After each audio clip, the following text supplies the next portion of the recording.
2020년 7월 18일 새벽 설교입니다. 오늘 본문은 역대상 20장에서 21장까지입니다. 본문 읽기는 21장 16절에서 30절까지만 읽도록 하겠습니다. 다윗이 눈을 들어보매 여호와의 천사가 천지 사이에 섰고 칼을 빼어 손에 들고 예루살렘을 향하여 편지라.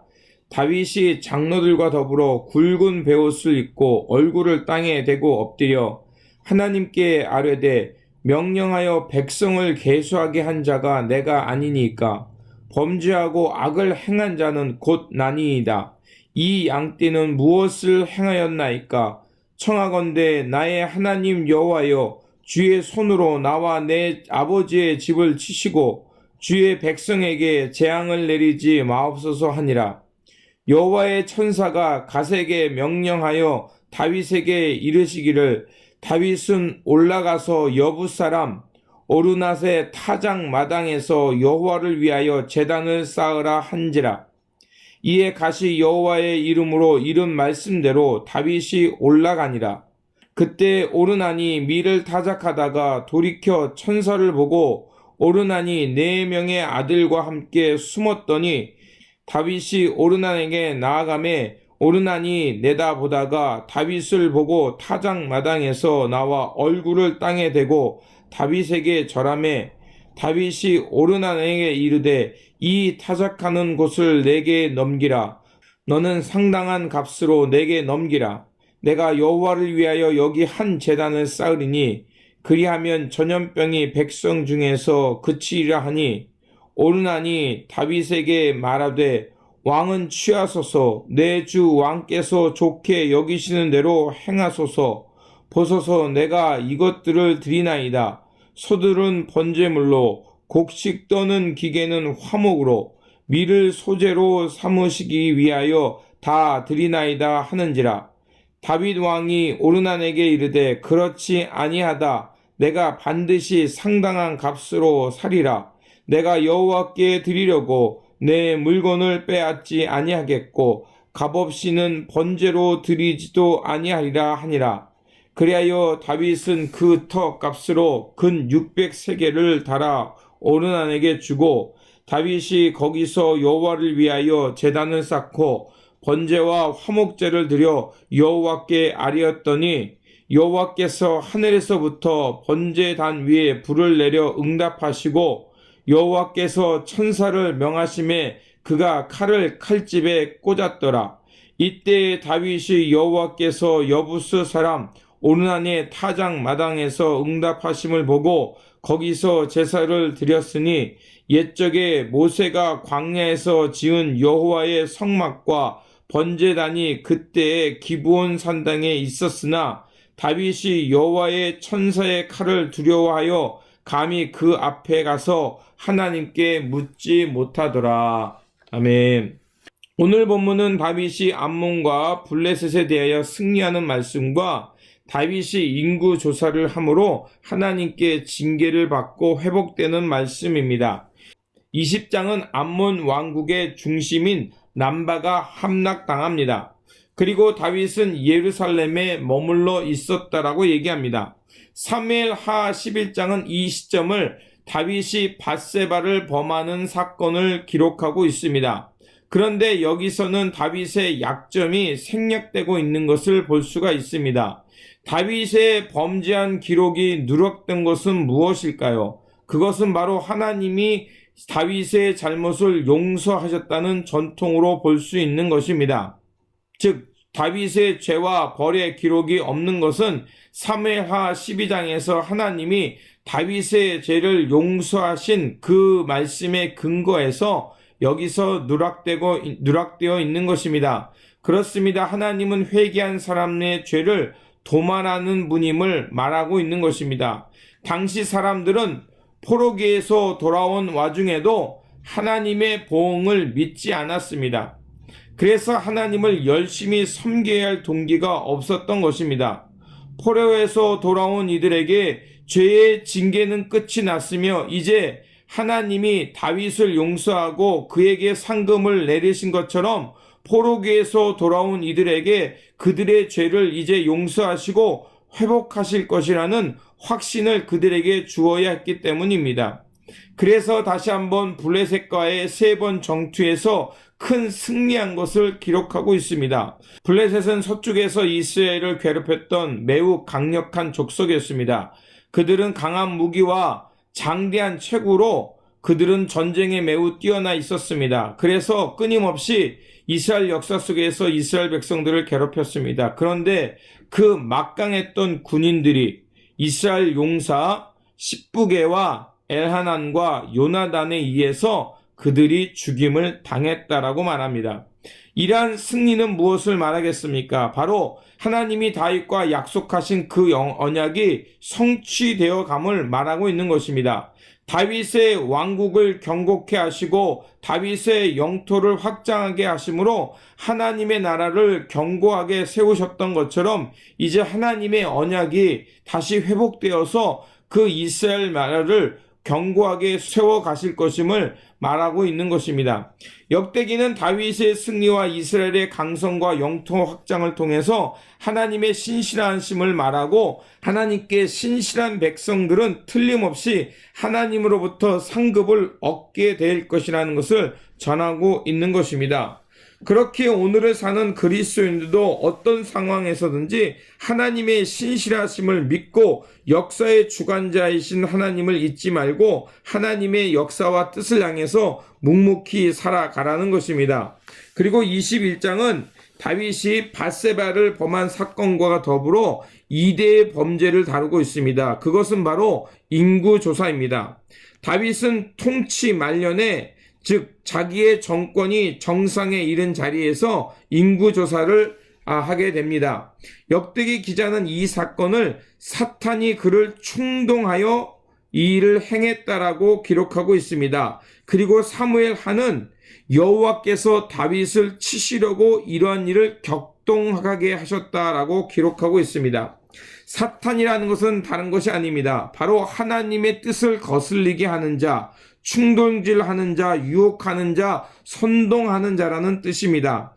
인구조사가 하나님께 죄가 되는 이유는 바로 5절에 나와 있습니다. 칼을 뺄 만한 사람, 즉 병력을 계수했다는 것입니다. 다윗은 자신의 힘을 과시하려고 했다는 것입니다. 자기 과시, 즉 교만이 왜 문제입니까? 잠언 16장 18절에서는 교만은 패망의 선봉이요 거만함은 넘어짐의 앞잡이라고 했습니다. 왜냐하면 교만이 하나님께 죄가 되는 이유는 하나님은 이스라엘 선조들에게 그들의 후손이 셀 수 없이 많아질 것이라고 약속했었습니다. 창세기 13장과 15장 또 역대상 27장에서 그러한 약속들이 나옵니다. 그런데 인구조사를 했다는 것은 무엇을 말하겠습니까? 하나님의 약속을 의심했다는 것입니다. 하나님의 약속이 이루어졌는가를 눈으로 확인해 보고 싶었다는 것입니다. 이거는 하나님의 약속을 눈에 보이는 것으로 증거품으로 삼고 싶었다는 것입니다. 그리고 또 다른 관점에서는 하나님과 이스라엘 관계 속에서 수가 많고 적음은 그렇게 중요한 문제가 아닙니다. 사사기 7장에서 기드온 사건의 300명의 군사를 보면 알 수가 있습니다. 다윗은 자신의 정치가 강력해지고 군대가 많아지자 이제 자기의 왕권을 향해서 싸우고 싶었던 것입니다. 더 이상 여호와의 전쟁, 즉 하나님의 뜻을 구하고 하나님의 명령에 따라 악을 심판하는 싸움을 하고 싶지 않았다는 것입니다. 다윗이 전쟁에서 거듭 승리할 수 있었고 왕위가 견고해질 수 있었던 것은 무엇이었습니까? 바로 하나님이 그와 함께 하셨고 하나님의 주권적인 은혜가 그에게 있었기 때문에 그는 막강할 수 있었던 것입니다. 그런데 그 하나님의 은혜가 망각되자 이제 그 축복은 징계로 변하게 된 것입니다. 하나님은 다윗의 인구조사를 악하게 여기십니다. 왜냐하면 그것을 통해서 다윗의 마음이 교만해졌기 때문에 그렇습니다. 하나님은 지금 다윗의 그 교만한 마음을 꿰뚫어 보시고 그것을 징계하시고 그것을 치고 있는 것입니다. 왕의 잘못은 결국 백성들의 위기로 돌아가게 합니다. 하나님의 징계가 임하자 다윗은 자신의 행한 일을 깨닫고 하나님 앞에 크게 뉘우치며 자신의 죄를 고백합니다. 그렇습니다. 하나님께 징계를 받을 때 우리가 해야 할 것은 우리의 삶을 뒤돌아보고 우리의 삶을 돌이켜 하나님께 나아가는 것입니다. 그래서 7절과 8절에 보면 이렇게 되어 있습니다. 하나님이 이 일을 악하게 여기사 이스라엘을 치심에 다윗이 하나님께 아뢰되 내가 이 일을 행함으로 큰 죄를 범하였나이다. 이제 간구하옵나니 종의 죄를 용서하여 주옵소서. 내가 심히 미련하게 행하였나이다 하니라. 그렇습니다. 하나님의 징계는 벌하고 파괴하려는 것이 목적이 아니라 하나님의 바른 길로 인도하기 위함입니다. 죄의 대가를 치르게 하시는 이유는 바로 하나님의 용서가 값싼 은혜가 되지 않기 위해서 꼭 하나님은 그래서 그 죄값을 치르게 합니다. 그래서 오늘 본문 마지막에 나와 있듯이 그 오르난 밭을 다윗이 꼭 사서 그 은 600세겔을 지불하고 하나님 앞에서 제단을 썼습니다. 그것은 해를 입힌 거에 대한 하나님의 보상을 말하는 것입니다. 사단은 사람의 마음을 교만하게 만들어서 그 틈을 타서 하나님의 뜻을 거슬리게 합니다. 그래서 잠언이 말한 것처럼 교만은 패망의 선봉이 되는 것입니다. 우리가 성공했을 때 더욱 조심해야 될 이유가 거기에 있습니다. 성공은 자칫 잘못하면 자기 기만 혹은 자기 교만이 되어서 하나님 앞에서 자기 힘을 과시하고 싶은 욕망이 될 수 있기 때문에 그렇습니다. 그러므로 우리가 그런 자기 기만, 자기 과시가 되지 않으려면 늘 깨어서 우리가 넘어질 수 있는 존재라는 것을 자각해야 합니다. 그리고 진리 안에 머물도록 노력해야 됩니다. 다른 길 없습니다. 매 순간 진리를 생각하면서 진리를 붙들고 사는 것밖에 없습니다. 늘 깨어 기도하시면서 성령님의 도우심을 구함으로 우리의 마음이 주님의 마음에 붙들려 살아갈 수 있도록 늘 깨어 기도하시면서 예수 그리스도 그 말씀에 그 진리 가운데 거하며 살아가는 저와 여러분들이 되시기를 바랍니다. 그래서 늘 하나님 앞에 겸손한 자로 하나님의 뜻을 향해 묵묵히 끝까지 충성하고 하나님 앞에 섰을 때 잘하였다 충성된 종이라 칭찬받는 삶이 되시기를 바랍니다. 기도하겠습니다. 용서와 자비의 하나님, 하나님은 다윗과 맺은 언약을 신실하게 지키심으로 다윗을 통해 이스라엘을 강성하게 하시고 다윗의 통치를 통해 하나님의 나라를 견고하게 세워 가셨습니다. 하지만 다윗은 그 성공을 통해 자기 도취에 빠져서 하나님의 주권과 섭리를 잊어버리고 교만해져 버렸습니다. 그럼에도 불구하고 하나님은 종 다윗을 버리지 아니하시고 그를 깨우치게 하셨고 죄를 깨닫게 하여 하나님께 용서를 구하며 돌아오게 하셨습니다. 하나님, 우리도 너무나 연약한 존재들입니다. 주님께서 깨우쳐 주시고 붙들어 주시지 않으면 늘 넘어질 수밖에 없는 존재들입니다. 그러하오니 주님의 구원의 손으로 우리를 붙드사 말씀 안에 깨어서 주님의 마음으로 살게 하여 주시옵소서. 그래서 늘 성령님의 도우심과 인도하심 속에서 깨어 하나님만 바라면서 겸손한 마음으로 진리 가운데 거함으로 하나님 앞에 신실한 종되어 살아가는 우리 모두가 되게 하여 주시옵소서. 우리 구주 예수 그리스도의 이름으로 기도드립니다. 아멘.